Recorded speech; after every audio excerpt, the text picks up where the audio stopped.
La nouvelle est tombée comme un choc. Aux frontières du Burkina Faso, la France multiplie des bases militaires.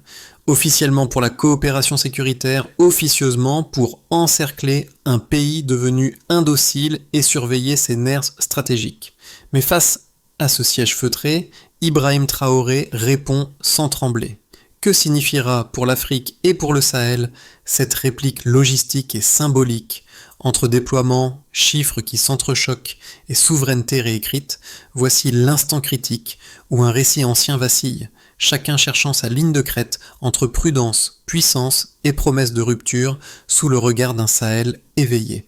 Ce qui se joue ici dépasse les frontières d'un seul État. Le geste d'Ibrahim Traoré, remettant des milliers d'armes neuves à son armée, n'est pas qu'un acte militaire, c'est une déclaration de souveraineté. L'enjeu est double. Protéger le Burkina Faso de l'étau stratégique français et prouver qu'un pays du Sahel peut se défendre sans tutelle extérieure. Car derrière la carte des bases encerclant le territoire se dessine une bataille plus vaste, celle de l'autonomie économique et politique du continent. Pour les partisans du capitaine, chaque camion blindé et chaque missile livré symbolisent une miette de dépendance en moins.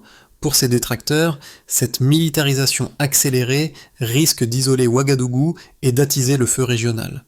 Mais la question demeure, jusqu'où cette démonstration de force peut-elle aller avant d'inverser la dynamique qu'elle prétend maîtriser? Ce récit, mêlant fierté nationale et tension géopolitique, fixe les contours d'une ère nouvelle où l'Afrique, portée par des dirigeants comme Traoré, tente d'écrire sa propre sécurité, selon ses codes, ses alliés et sa mémoire blessée.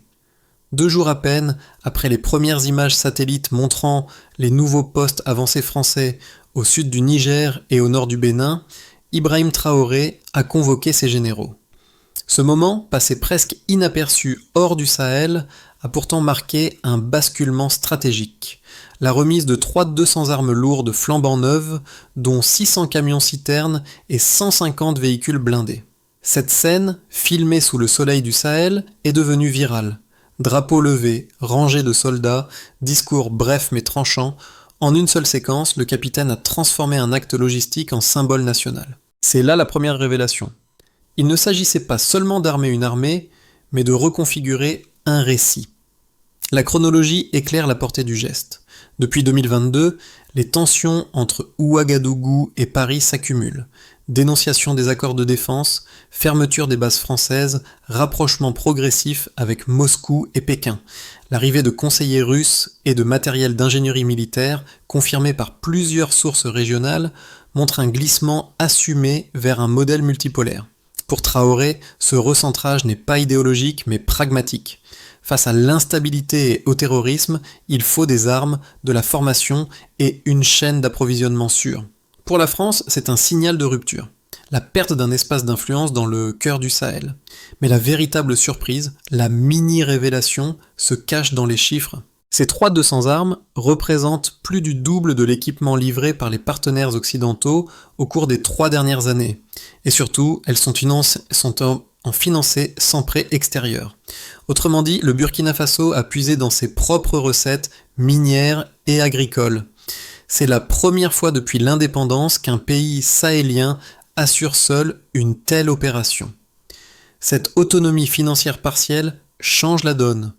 Elle introduit une idée vertigineuse, celle d'une souveraineté armée capable de se nourrir d'elle-même, loin des circuits de dépendance imposés depuis 60 ans. Pour comprendre la portée de ce tournant, il faut suivre le fil d'un homme, Ibrahim Traoré, 36 ans, capitaine formé à Bobo-Dioulasso, devenu chef d'État dans un contexte de siège permanent. Ses proches le décrivent comme méthodique, silencieux, mais obsédé par l'idée de rupture. Depuis son arrivée au pouvoir, il a réduit les intermédiaires, privilégié les circuits directs entre l'État et les forces armées. Cette ligne d'efficacité, souvent rude, se reflète jusque dans ses discours, courts, dépourvus de fioritures, mais électrisants. Les premières conséquences de sa politique apparaissent dès la fin de l'été, un redéploiement accéléré des unités aux frontières et une remontée notable du moral des troupes. Les témoignages de soldats diffusés sur les radios locales évoquent un changement tangible, davantage d'autonomie, de matériel et un sentiment d'appartenance retrouvé. Dans plusieurs villages du Nord, Les milices communautaires, naguère livrées à elles-mêmes, sont désormais intégrées aux opérations conjointes avec l'armée régulière. Cette réorganisation, si elle reste fragile, illustre la volonté de Traoré de fusionner la défense nationale et la défense populaire. Mais les effets dépassent de la sphère militaire. Dans les universités, de jeunes économistes débattent de souveraineté productive. Dans les marchés, les commerçants commentent les annonces de Moscou ou de Pékin comme s'il s'agissait d'affaires locales. L'onde de choc psychologique est réelle. Pour la première fois depuis des décennies, le mot indépendance ne rime plus seulement avec nostalgie, mais avec faisabilité. Reste une question suspendue. Cette mobilisation patriotique peut-elle survivre à la fatigue économique, aux représailles diplomatiques et aux campagnes de désinformation qui s'annoncent ? Tout commence à l'aube, ce jour-là, sur la base de Koudougou. Les convois s'alignent, les camions ronronnent, les techniciens vérifient les blindés russes fraîchement débarqués. En 3 heures, le pays entier découvre, images à l'appui, une scène inédite. Un État sahélien capable de déployer, sans aide étrangère, une logistique d'envergure continentale.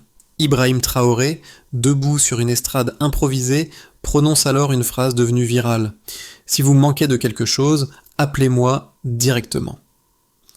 C'est le point de départ d'une séquence qui va bouleverser la région. D'abord la redistribution du matériel. 200 armes lourdes, 600 camions-citernes, 320 bus blindés, 50 bombardiers, des centaines de caisses de munitions. Dans la semaine qui suit, chaque détachement frontalier reçoit son lot et les frontières avec le Niger et le Mali deviennent des forteresses mobiles. Les médias nationaux baptisent cette opération « bouclier du Sahel ». Ensuite vient la réaction extérieure. À Paris, silence glacial. À Washington, inquiétude. À Bamako et Niamey, enthousiasme prudent. Les chancelleries européennes s'interrogent. Faut-il sanctionner, dialoguer, se retirer ? Dans les faits, la manœuvre de Traoré désarme les critiques. Aucun accord n'a été violé, aucune frontière franchie. Mais le message est clair. La dépendance est morte, la souveraineté armée est née. Les jours suivants, les convois s'étendent au-delà des frontières. Exercice conjoint entre forces maliennes, nigériennes et burkinabées sous l'œil de conseillers russes. Des images montrent des ingénieurs chinois installant des radars et des unités de maintenance. Cette coopération longtemps théorique devient tangible. Les habitants des villes frontalières racontent la même scène. Des colonnes de véhicules traversant la nuit, phares éteints, dans un silence de discipline et de détermination. À l'intérieur du pays, l'effet psychologique est massif. Dans les marchés, on vend des drapeaux burkinabés à la place des logos d'entreprises françaises. Dans les écoles, les instituteurs expliquent le mot souveraineté avec des exemples locaux. Les slogans changent. Nous n'attendons plus devient le refrain d'une génération. Mais derrière la ferveur, la tension monte. Des rumeurs de sabotage circulent.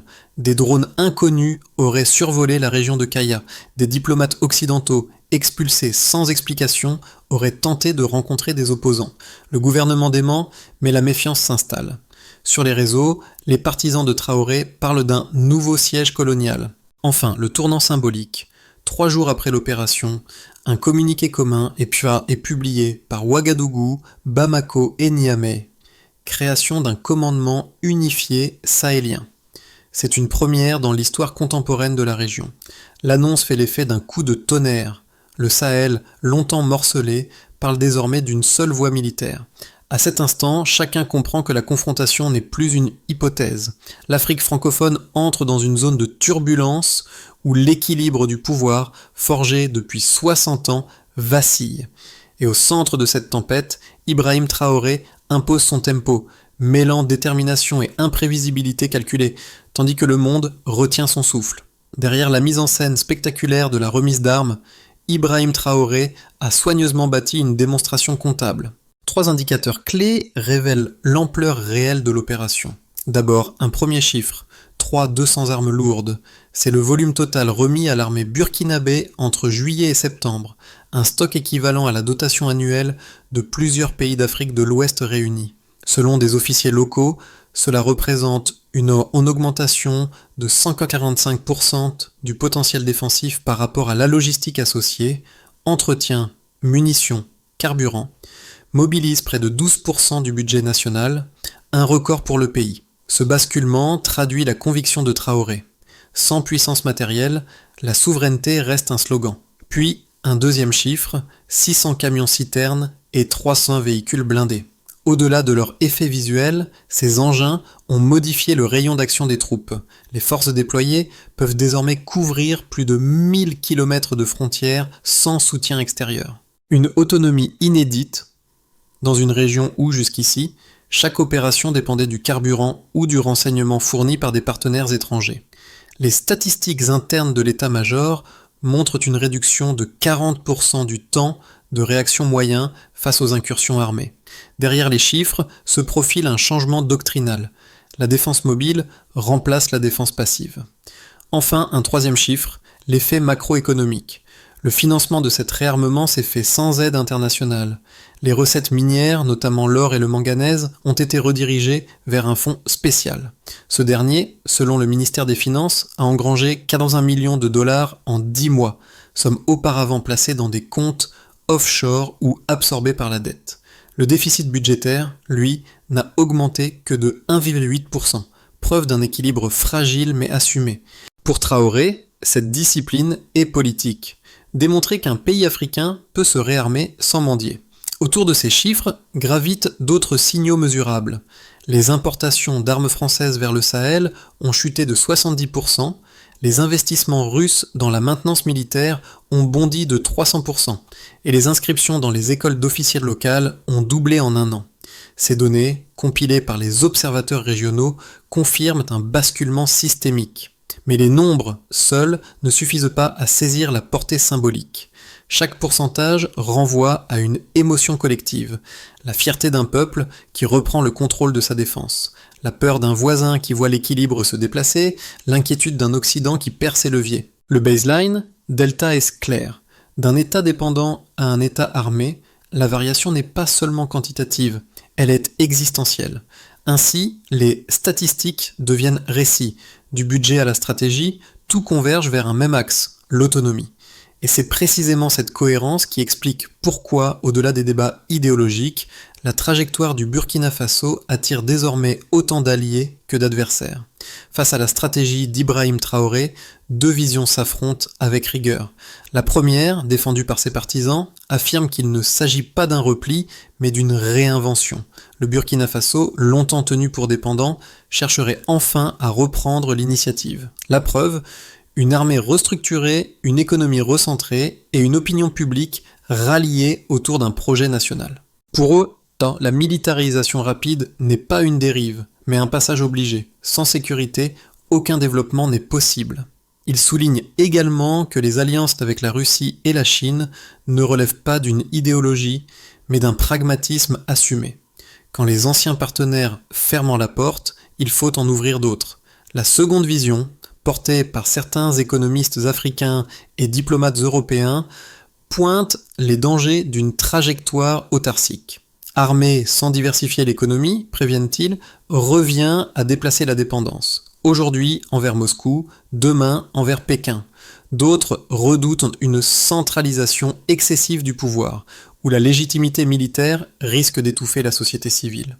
Selon eux, le patriotisme de Traoré, bien que sincère, pourrait se muer en dogme si les contre-pouvoirs s'érodent. Entre ces deux pôles se joue le véritable débat. Comment conjuguer indépendance et interdépendance dans un monde globalisé ? Les défenseurs du capitaine répondent par l'exemple. Depuis un an, la production aurifère a augmenté de 17% et les importations alimentaires de base ont diminué de 8%. Les sceptiques rétorquent que ces chiffres restent fragiles, soutenus par un contexte conjoncturel favorable, non par une transformation structurelle. Dans cet échange d'arguments, une certitude émerge. Le cas burkinabé dépasse la seule question militaire. Il interroge le modèle même de la souveraineté africaine au XXIe siècle.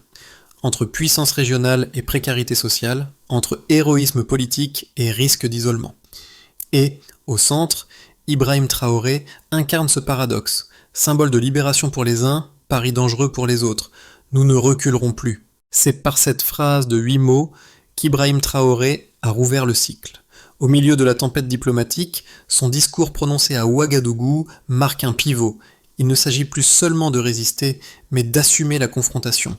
Les conseillers présents racontent un silence dense, celui d'un peuple qui comprend que la ligne de non-retour vient d'être tracée. Dans les heures qui suivent, 3 événements s'enchaînent. La fusion officielle des armées du Mali, du Niger et du Burkina Faso sous un même commandement, le départ de plusieurs attachés militaires occidentaux et la signature discrète d'un accord logistique avec Moscou pour la maintenance des blindés. Ce triple mouvement transforme la rhétorique en réalité. À Paris, les chancelleries parlent d'escalade, à Ouagadougou, on répond « c'est notre survie ». La révélation du milieu tient en une équation simple.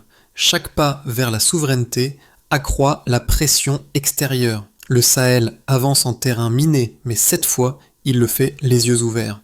Pour Traoré, le combat ne se joue plus à la frontière, mais dans la tête des peuples, croire qu'ils peuvent décider sans permission. Les retombées du virage engagé par Ibrahim Traoré se déploient désormais sur 4 fronts, national, diplomatique, économique et régional.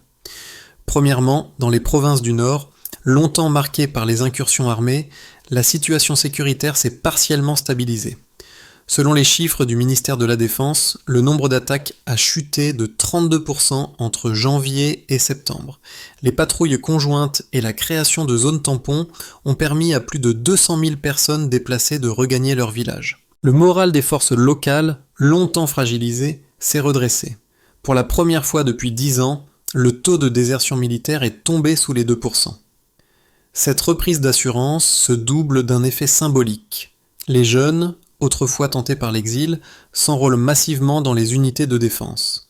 Deuxièmement, le retrait partiel des coopérations européennes a réorienté les équilibres. Les visites successives de délégations russes, turques et chinoises ont ouvert un champ d'investissement inédit dans l'énergie et les infrastructures. En revanche, les tensions avec l'Union européenne se sont durcies. Suspension d'aides budgétaires, réduction des programmes éducatifs et freins sur les exportations agricoles. Ouagadougou parie sur un contournement commercial via le Togo et le Ghana, mais les coûts logistiques demeurent élevés. Les chancelleries africaines, elles, observent avec prudence. L'audace du capitaine fascine autant qu'elle inquiète. Troisièmement, la politique d'autonomie a produit des effets contrastés. D'un côté, la production aurifère a progressé de 15% et la balance commerciale affiche son premier excédent depuis de l'autre. L'inflation alimentaire reste forte, autour de 11% en raison de la baisse des importations de blé et d'engrais. Le gouvernement mise sur un plan d'irrigation interne et sur l'industrialisation des filières locales, mais ces réformes exigent du temps et des capitaux. Les ménages ressentent encore la tension. La souveraineté, ici, s'achète au prix du quotidien. Quatrièmement, le geste burkinabé a déclenché une onde de choc dans toute la sous-région. À Bamako et Niamey, les gouvernements renforcent leurs alliances militaires et annoncent des projets de raffinerie nationale. Plus à l'est, le Tchad hésite. Il craint l'isolement tout en reconnaissant l'essor d'un nouveau pôle sahélien. Les chancelleries occidentales multiplient les réunions de crise, conscientes que le syndrome Traoré pourrait se propager. En somme, la réalité s'impose. La stratégie du capitaine a brisé le statu quo. Elle offre au Burkina Faso une souveraineté défensive inédite, mais au prix d'une fragilité économique et diplomatique assumée. Le pays se tient entre 2 mondes, celui des anciens protecteurs et celui, encore incertain, d'une Afrique debout. Et dans cette tension, Ibrahim Traoré s'avance, porté par l'idée que l'indépendance, cette fois, ne se négocie plus. L'avenir immédiat du Burkina Faso, et au-delà celui du Sahel, se dessine autour de 3 trajectoires plausibles. Chacune repose sur la même base, une souveraineté militaire consolidée, mais une économie sous tension. D'abord, le premier scénario, la consolidation pragmatique, base case. Dans cette hypothèse, Ibrahim Traoré maintient le cap actuel, combinant alliance russo-chinoise et contrôle budgétaire strict.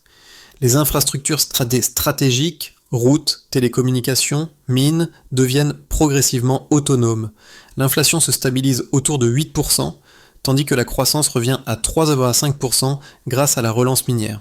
La coopération avec le Niger et le Mali s'institutionnalise, commandement unifié, partage de renseignements, marché commun de défense. Le Burkina Faso devient le pivot d'un bloc sahélien souverain, toléré mais surveillé par les puissances occidentales. Ensuite, un deuxième scénario, l'optimisme stratégique. Le pari de Traoré réussit au-delà des attentes. Une stabilisation durable des zones frontalières attire les investissements d'Asie et du Moyen-Orient. Les exportations aurifères franchissent les 60 tonnes annuelles, le chômage recule de 6%, et les programmes d'éducation nationale réformés produisent leurs premiers diplômés. Dans cette configuration, Ouagadougou devient le laboratoire d'une souveraineté productive africaine. Le discours du capitaine inspire d'autres dirigeants, et le Sahel forme un marché intégré de 100 millions d'habitants. Mais ce succès suppose discipline interne, cohésion politique et absence d'escalade militaire. Enfin, un troisième scénario, la dérive défensive. Si les pressions extérieures s'intensifient, sanctions, cyberattaques, manipulations diplomatiques, le pays pourrait se replier sur lui-même. La dette publique grimperait au-delà de 80% du PIB et les tensions sociales referaient surface. Le risque de fragmentation politique redeviendrait réel. Dans ce contexte, la figure de Traoré, perçue aujourd'hui comme unificateur, pourrait se transformer en bouclier solitaire. Le récit héroïque s'essoufflerait sous le poids du quotidien. Ces trois branches dessinent le champ. Le champ des possibles. Équilibre fragile entre puissance retrouvée et isolement latent. Pour le capitaine, la question n'est plus seulement de résister, mais de transformer la survie en stratégie durable. Car si la guerre de l'indépendance s'est gagnée par les armes, celle de la souveraineté se gagnera par la gestion. Derrière la rhétorique géopolitique, le cœur du projet d'Ibrahim Traoré bat dans le quotidien des Burkinabés. Dans les villages, les récits de guerre laissent place à ceux de reconstruction. Les paysans évoquent la réhabilitation de puits, la réouverture d'écoles, le retour des marchés hebdomadaires. À Kaya, des coopératives féminines fabriquent des uniformes pour l'armée. À Gaoua, des jeunes formés à la mécanique transforment des camions civils en véhicules blindés légers. Ce maillage artisanal, né de la nécessité, devient une économie de résilience. Les nouvelles institutions éducatives traduisent également ce virage. L'enseignement français recule au profit de programmes ancrés dans les langues locales. Dans les manuels, les élèves découvrent désormais des chapitres consacrés à la souveraineté, à l'histoire précoloniale et à l'économie solidaire. Pour Traoré, la libération du pays passe autant par la tête que par les armes. Mais cette refondation culturelle n'est pas sans tension. Certaines familles redoutent un repli identitaire, d'autres regrettent la baisse des échanges avec l'étranger. L'équilibre reste fragile entre affirmation nationale et ouverture nécessaire. Dans les villes, la transformation se traduit par une participation civique accrue. Associations, journalistes, artisans, anciens militaires, tous cherchent leur place dans ce nouvel ordre. Les débats publics sont plus vifs, parfois houleux, mais rarement indifférents. L'indépendance, mot longtemps théorique, redevient objet de discussions concrètes.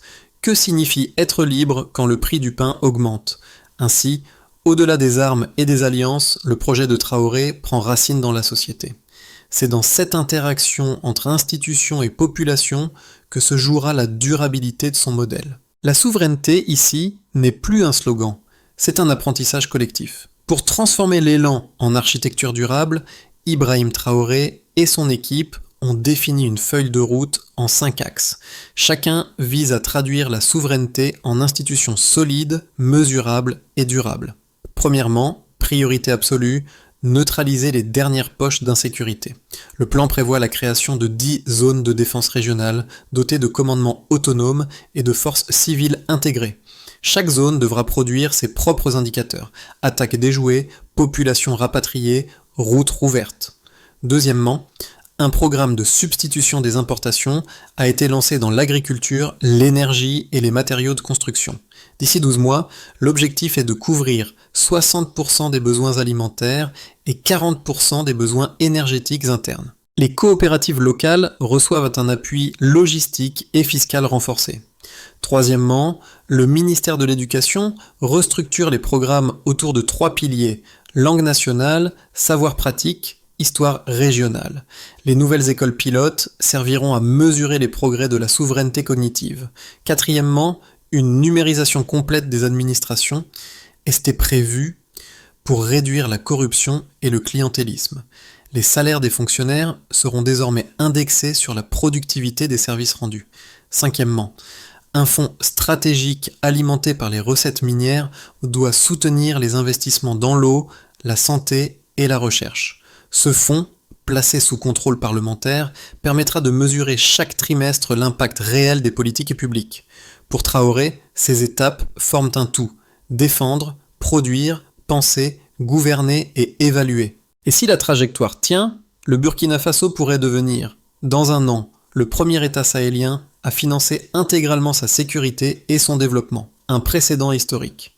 Sous le ciel rouge du Sahel, la poussière retombe sur les blindés silencieux.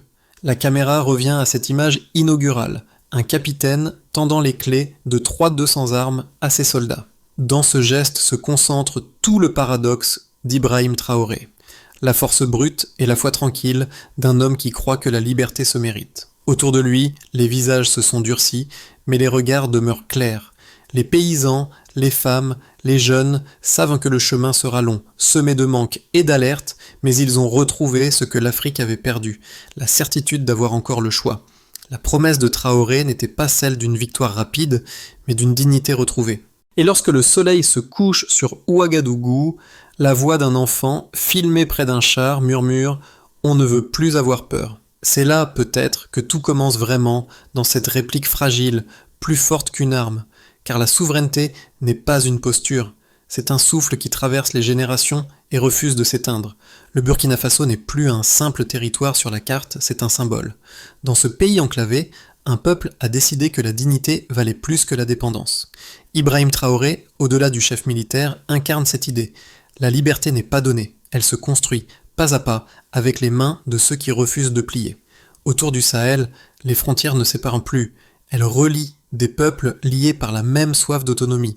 Le message adressé au monde est clair, l'Afrique ne cherche pas la confrontation, mais le respect. Ceux qui observent de loin peuvent s'interroger. Cette révolte pacifique et armée à la fois survivra-t-elle à l'usure du temps ? À cette question, une réponse s'impose. Tout dépendra de la capacité à rester unis, lucides et ouverts. Car le combat de Traoré n'est pas celui d'un homme contre un empire, mais d'un continent contre l'oubli. Et si l'histoire doit retenir une seule phrase, qu'elle soit celle-ci: quand l'Afrique se relève, le monde change de centre.